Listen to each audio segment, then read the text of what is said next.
உத்தரப்பிரதேச மாநிலம் கான்பூரில் 18 ஆண்டுகளுக்கு முன்னர் பிரிந்த அண்ணனை இன்ஸ்டா ரீல்ஸ் மூலம் தங்கை கண்டறிந்த சுவாரஸ்ய சம்பவம் அரங்கேறியுள்ளது.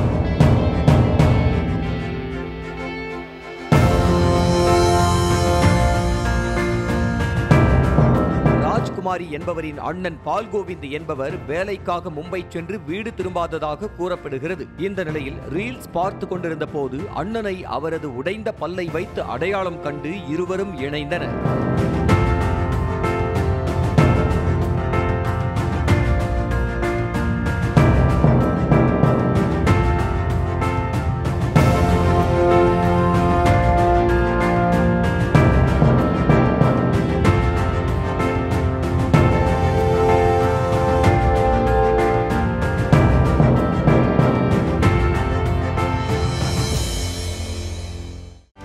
செய்திகளை உடனுக்குடனும் துல்லியமாகவும் தெரிந்து கொள்ள சப்ஸ்கிரைப் பண்ணுங்க.